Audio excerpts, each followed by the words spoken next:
Iran ने operation true promise 4 का विस्फोटक 79वां राउंड शुरू किया है। ईरान के टारगेट तेल अवीव के साथ अमेरिकी सैन्य ठिकानों का सफाया है।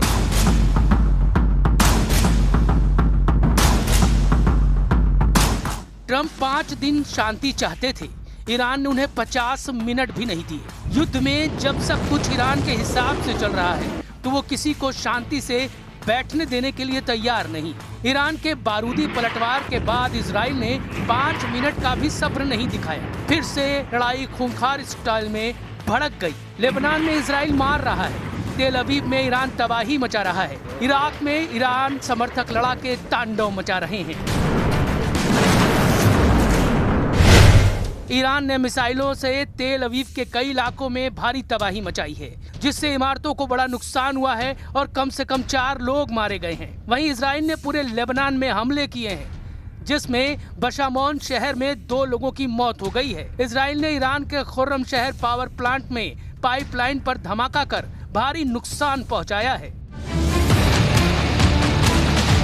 ईरान के रेवोल्यूशनरी लड़ाकू ने भी जबरदस्त पलटवार कर रखा है। इजराइल में तबाही की फिल्म ईरान दिखाने लगा है। ये ड्रोन वीडियो ईरान ने रिलीज किया है, जिसमें तेल अवीव की बर्बादी के दृश्य हैं। ड्रोन वीडियो में मिसाइल धमाकों से खंडहर बनी इमारतें और कबाड़ बनी गाड़ियां देखी जा सकती हैं। ट्रंप के पीस ऑफर को ईरान ने मिसाइल धमाकों से खारिज कर दिया है। रेवोल्यूशनरी लड़ाकों ने वॉर स्टेटमेंट नंबर 46 रिलीज किया है, जिसमें कहा गया है कि इजराइल ने रेड लाइन क्रॉस कर दी है, जिसका भयानक बदला लिया जाएगा। ये ऐलान ट्रंप के 5 दिन शांति बनाए रखने वाले बयान के बाद किया गया है। यूएस मिलिट्री के सेंट्रल कमांड के चीफ ने आरोप लगाया है कि ईरान मिलिट्री टारगेट की जगह अब सिविलियन पर हमले करने लगा है। ईरान इंटरनेशनल को दिए इंटरव्यू में एडमिरल ब्रैड कूपर ने कहा कि ईरान में फिलहाल तख्ता पलट का कोई आसार नहीं है, क्योंकि ईरान की जनता सड़कों पर आने के लिए तैयार नहीं। ब्रैड कूपर ने आरोप लगाया है कि रेवोल्यूशनरी गार्ड नागरिकों को ढाल की तरह इस्तेमाल कर रहे हैं। They need to stop putting the wonderful Iranian people at risk by firing missiles and drones from inside populated areas. I've seen it with my own eyes. They continue to do this. They have no care for the people. Iran जिस तरह से attack mode में है, उससे Trump खुद को 5 दिन हमला करने से रोक पाएंगे, इसके आसार कम है, क्योंकि जिन मोहम्मद बागेर गैलिबाफ से ट्रंप सीज फायर डील को फाइनल करना चाह रहे हैं, उन्होंने बैकफायर कर दिया है। ट्रंप ने दावा किया कि ईरान के टॉप लीडर से उनकी डील फाइनल होने वाली है। अमेरिका के न्यूज आउटलेट एक्सियोस ने व्हाइट हाउस के हवाले से बताया कि ट्रंप सरकार ईरान के संसद के स्पीकर मोहम्मद बागेर गैलिबाफ को कॉन्फिडेंस में ले चुकी है। रिपोर्ट में ये तक कहा गया कि गैलिबाफ से बातचीत करने के लिए अमेरिका के उपराष्ट्रपति जेडी वेंस को भेजने की तैयारी है। खबर है कि ट्रंप ने रेवोल्यूशनरी गार्ड के पूर्व लड़ाका को ईरान का नया सुप्रीम लीडर बनाने का ऑफर तक दिया है। ट्रंप दावा कर रहे हैं कि वो ईरान के सबसे इज्जतदार लीडर से डील कर रहे हैं। A top person. Don't forget, we've wiped out the leadership phase 1, phase 2, and largely phase 3. But we're dealing with the man who I believe is the most respected and the leader. It's a little tough. We've wiped out everybody.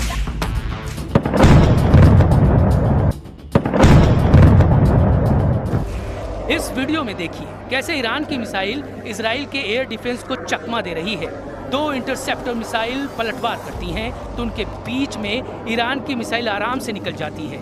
यानी आसमान में जिस missile को Iran के हमले को नाकाम करना था, वैसी 2 मिसाइल भी ईरान के अटैक को रोक नहीं पाई। ईरान की सेजिल जैसी मिसाइल की कीमत 9 से 10 करोड़ रुपए होती है, जबकि इसे रोकने के लिए इजराइल के पैट्रियट या डेविड स्लिंग को लॉन्च किया जाता है तो उसके इंटरसेप्टर की कीमत 3 गुना यानी करीब 25 से 30 करोड़ तक हो सकती है, जबकि एरो 3 जैसी डिफेंस सिस्टम की इंटरसेप्टर मिसाइल की कीमत 5 से 6 गुना यानी 50 करोड़ तक हो सकती है। इस बीच लेबनान में ईरान के साथी मिलिशिया हिजबुल्लाह ने एक वीडियो जारी किया और इस वीडियो में नसरअल्लाह ब्रिगेड ने अपने इरादे जाहिर कर दिए हैं। इस वीडियो में हिजबुल्लाह ने 2 मिसाइल दिखाई है, दोनों ही अमेरिका और इजराइल के लिए बहुत ज्यादा खतरनाक है।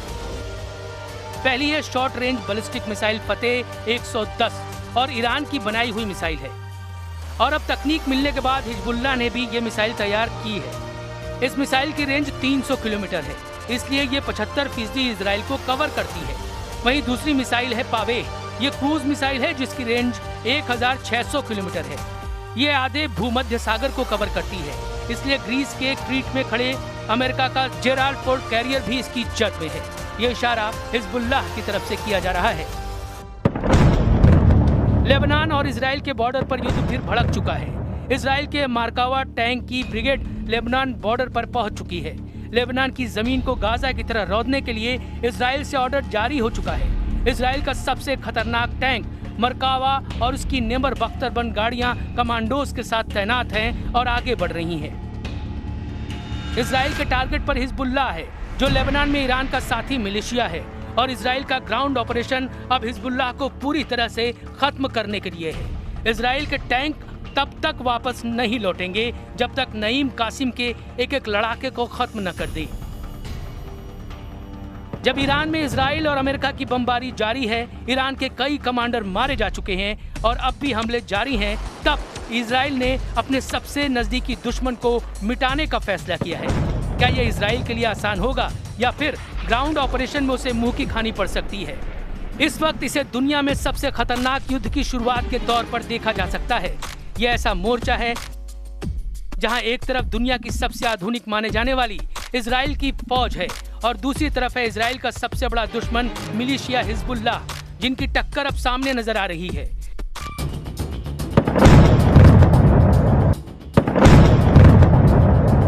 इजराइल की सेना ने ये वीडियो जारी किया है। दक्षिण लेबनान में ऑपरेशन में आगे क्या होने वाला है, इसे उसका ट्रेलर समझ लीजिए। इजराइल की सेना रात में ऑपरेशन कर रही है, बॉर्डर के पास हिजबुल्लाह के ठिकानों का पता लगा रही है। במהלך היום הרמטכ"ל ביקר בפיקוד צפון ואישר את התוכניות להמשך הפעולה בלבנון. כפי שאמר הרמטכ"ל, ההדף של הפגיעה והחלשת המשטר באיראן מורגש גם במערכה מול חיזבאללה. ביממה האחרונה, כוחות אוגדה 91 החלו בפעילות קרקעית ביעדים מרכזיים בדרום לבנון, כחלק מחיזוק ההגנה על יישובי הצפון. הכוחות משמידים תשתיות טרור ומחסלים מחבלים. अपने पूर्व चीफ हसन नसरल्लाह के दौर से ही हिजबुल्लाह ने बॉर्डर वाले इलाकों में इजराइल के खिलाफ टारगेट सेट किए हुए हैं। इजराइल से लंबी टक्कर और हथियारों के गोदामों पर हुए हमलों के बावजूद हिजबुल्लाह की रॉकेट फोर्स बरकरार है। उसकी तरफ से 10,000 रॉकेट वाली सुनामी किसी भी वक्त लॉन्च की जा सकती है। लेबनान और इजराइल के बीच ताजा हमलों के बाद आमने सामने की बड़ी जंग शुरू हो चुकी है। हिजबुल्लाह के टारगेट पर अब इजराइल के ऐसे मिलिट्री बेस हैं जिसकी नेतन्याहू को उम्मीद भी नहीं थी। इजराइल के जिन मिलिट्री बेस को खतरा है, उनके बारे में जानने से पहले देखिए हिजबुल्लाह का रॉकेट गोदाम, जो हमास के मुकाबले 10 गुना ज्यादा पावरफुल बताया जाता है। इजराइल को डर है कि जब ईरान से युद्ध जीतना जरूरी है, तब लेबनान में बैठा मिलिशिया हिजबुल्लाह उसको बड़ा नुकसान पहुंचा सकता है। हिजबुल्लाह के लिए राजधानी तेल अवीव सबसे बड़ा टारगेट है। इसके अलावा हाइफा का बंदरगाह खतरे में है। अशदोद और अश्केलान भी हिजबुल्लाह की रेंज में है। बीर शेबा शहर को भी हिजबुल्लाह अपने रॉकेट रेंज में कवर करता है। इजराइल के लिए हिजबुल्लाह बड़ी चुनौती है। उसके हथियार छीनने की सभी कोशिशें नाकाम हुई हैं। ये इजराइल की डिमांड भी है और अमेरिका की भी। लेकिन बेरूत में धमाकों से घिर चुके हिजबुल्लाह ने फिर से इजराइल पर पलटवार शुरू कर दिया है। हिजबुल्लाह ने बार बार कहा कि उनसे उनके हथियार कोई नहीं छीन सकता। फिलहाल समीकरण ये है कि हिजबुल्लाह एक मिलिशिया है, जबकि इजराइल के पास भारी भरकम और बहुत ही आधुनिक फौज है। और ईरान के साथ साथ अब इजराइल लेबनान का बॉर्डर भी नेतन्याहू के लिए बहुत खतरनाक वॉर जोन बन चुका है।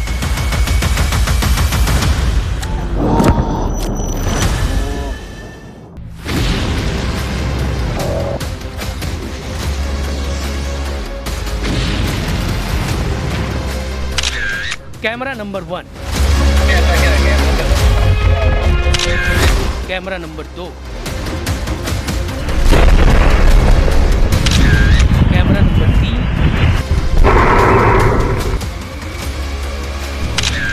कैमरा नंबर 4 और कैमरा नंबर 5।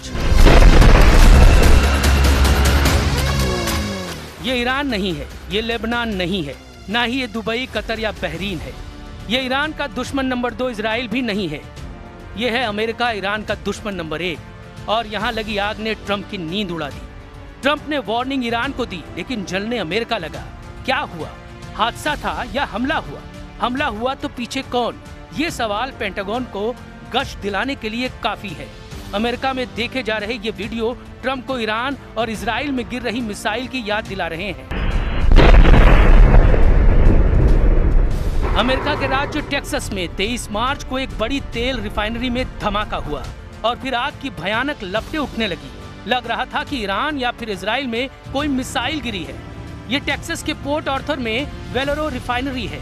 धमाके में कोई घायल तो नहीं हुआ, लेकिन पूरे अमेरिका का दिलो दिमाग तस्वीरें देखकर झुलसने लगा। इजराइल पर गिरती ईरान की मिसाइलों के बीच ट्रंप को जब पता लगा कि एक धमाका उनके देश में भी हुआ है, तो जाहिर है तनाव का लेवल क्या होगा। क्योंकि अमेरिका का सबसे बड़ा डर तो यही है कि जो युद्ध हजारों किलोमीटर दूर चल रहा है, उसकी चिंगारी उनके जमीन तक नहीं पहुंचनी चाहिए। ऐसे में अमेरिका के वेलोरो रिफाइनरी में हुआ क्या? ये अमेरिका की सबसे बड़ी रिफाइनरी है, जहां करीब 4.5 लाख बैरल तेल रोज रिफाइन किया जाता है। यहाँ 770 कर्मचारी काम करते हैं। जब यहाँ पर धमाका हुआ तो कई किलोमीटर दूर तक आवाज सुनाई दी। और फिर यहाँ लगी आग देखिए। युद्ध के वक्त जब तेल गैस की कीमत उछाल मार रही है, तब अमेरिका की सबसे बड़ी रिफाइनरी में हुआ धमाका बहुत बुरी खबर लेकर आया है। सवाल उठने लगे कि क्या ईरान ने ट्रंप के घर में घुसकर मारा है? क्या टेक्सास की रिफाइनरी में हुआ विस्फोट किसी शाहिद टाइप के ड्रोन का अटैक है? टेक्सास की रिफाइनरी में हुए धमाके के पीछे तकनीकी गड़बड़ी बड़ी वजह बताई जा रही है। इंडस्ट्रियल हीटर में खराबी से लेकर डीजल प्रोसेसिंग यूनिट में आग लगना, ये तमाम वजहें इसके बारे में बताई जा रही हैं। लेकिन जब तक ये तस्वीरें ट्रंप के सामने रहीं, उनके तनाव का मीटर रिकॉर्ड तोड़ रहा था। क्योंकि ईरान वाले खतरे का असली डेंजर जोन तो इजराइल बना हुआ है। इसका सबूत डिमोना पर हुआ दूसरा सबसे बड़ा अटैक है। वो ईरान की मिसाइल कैसे आई और कैसे इजराइल की एयर डिफेंस मिसाइल को चकमा देकर अपने टारगेट पर जाकर फटी। ये वीडियो बता रहा है कि इजराइल के लिए अब ईरान को रोकना मुश्किल हो रहा है। ईरान की मिसाइल जहां चाह वहां राह बनाकर इजराइल पर फट रही है।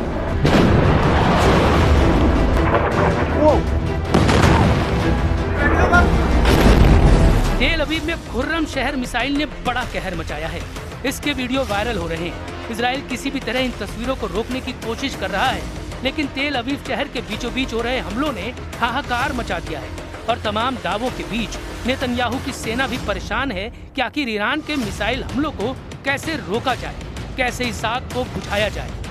न्यूज 18 इंडिया की टीम पहुंची है टेल अवीव में ग्राउंड जीरो पर, उस जगह पर जहां पर ईरान के बैलिस्टिक मिसाइल ने तबाही मचाई। आप ये देख सकते हैं आप घरों का क्या हाल हुआ है यहाँ पे। हालांकि अभी भी रेस्क्यू ऑपरेशन की टीमें हैं, इजरायली डिफेंस फोर्सेस की टीमें हैं, पुलिस है और भी बाकी सारे वॉलंटियर ग्रुप्स हैं।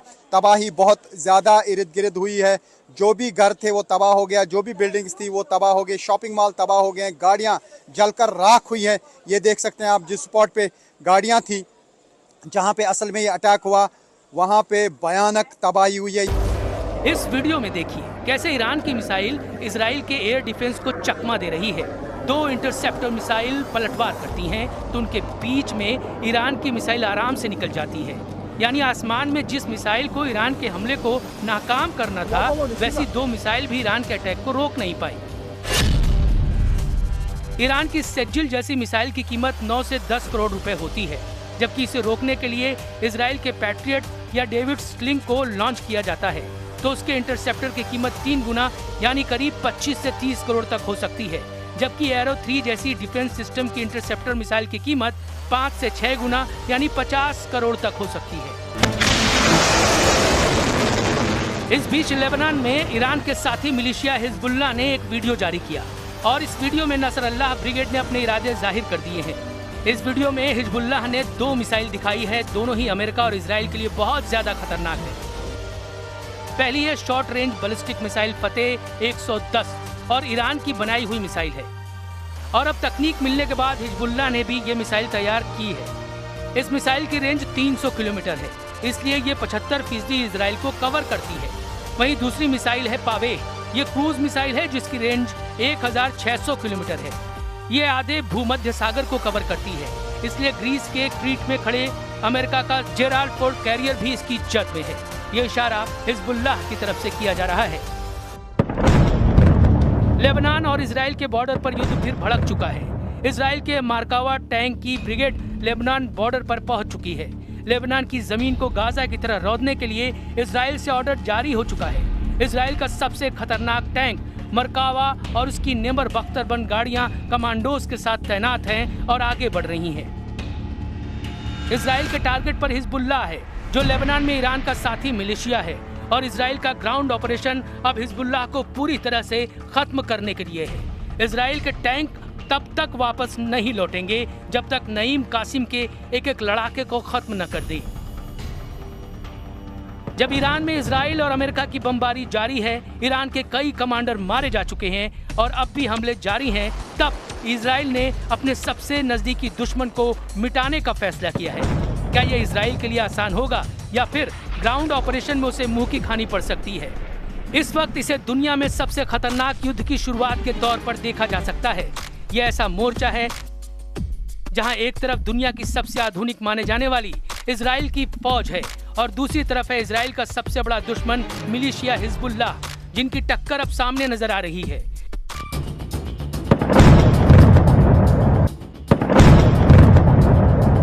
इजराइल की सेना ने ये वीडियो जारी किया है। दक्षिण लेबनान में ऑपरेशन में आगे क्या होने वाला है, इसे उसका ट्रेलर समझ लीजिए। इजराइल की सेना रात में ऑपरेशन कर रही है, बॉर्डर के पास हिजबुल्लाह के ठिकानों का पता लगा रही है। במהלך היום הרמטכ"ל ביקר בפיקוד צפון ואישר את התוכניות להמשך הפעולה בלבנון. כפי שאמר הרמטכ"ל, ההדף של הפגיעה והחלשת המשטר באיראן מורגש גם במערכה מול חיזבאללה. ביממה האחרונה, כוחות אוגדה 91 החלו בפעילות קרקעית ביעדים מרכזיים בדרום לבנון, כחלק מחיזוק ההגנה על יישובי הצפון. הכוחות משמידים תשתיות טרור ומחסלים מחבלים. अपने पूर्व चीफ हसन नसरल्लाह के दौर से ही हिजबुल्लाह ने बॉर्डर वाले इलाकों में इजराइल के खिलाफ टारगेट सेट किए हुए हैं। इजराइल से लंबी टक्कर और हथियारों के गोदामों पर हुए हमलों के बावजूद हिजबुल्लाह की रॉकेट फोर्स बरकरार है। उसकी तरफ से 10,000 रॉकेट वाली सुनामी किसी भी वक्त लॉन्च की जा सकती है। लेबनान और इजराइल के बीच ताजा हमलों के बाद आमने सामने की बड़ी जंग शुरू हो चुकी है। हिजबुल्लाह के टारगेट पर अब इजराइल के ऐसे मिलिट्री बेस हैं जिसकी नेतन्याहू को उम्मीद भी नहीं थी। इजराइल के जिन मिलिट्री बेस को खतरा है उनके बारे में जानने से पहले देखिए हिजबुल्लाह का रॉकेट गोदाम, जो हमास के मुकाबले 10 गुना ज्यादा पावरफुल बताया जाता है। इजराइल को डर है कि जब ईरान से युद्ध जीतना जरूरी है, तब लेबनान में बैठा मिलिशिया हिजबुल्लाह उसको बड़ा नुकसान पहुंचा सकता है। हिजबुल्लाह के लिए राजधानी तेल अवीव सबसे बड़ा टारगेट है। इसके अलावा हाइफा का बंदरगाह खतरे में है। अशदोद और अश्केलान भी हिजबुल्लाह की रेंज में है। बीर शेबा शहर को भी हिजबुल्लाह अपने रॉकेट रेंज में कवर करता है। इजराइल के लिए हिजबुल्लाह बड़ी चुनौती है। उसके हथियार छीनने की सभी कोशिशें नाकाम हुई हैं। ये इजराइल की डिमांड भी है और अमेरिका की भी। लेकिन बेरूत में धमाकों से घिर चुके हिजबुल्लाह ने फिर से इजराइल पर पलटवार शुरू कर दिया है। हिजबुल्लाह ने बार बार कहा कि उनसे उनके हथियार कोई नहीं छीन सकता। फिलहाल समीकरण ये है कि हिजबुल्लाह एक मिलिशिया है, जबकि इजराइल के पास भारी भरकम और बहुत ही आधुनिक फौज है। और ईरान के साथ साथ अब इजराइल लेबनान का बॉर्डर भी नेतन्याहू के लिए बहुत खतरनाक वॉर जोन बन चुका है।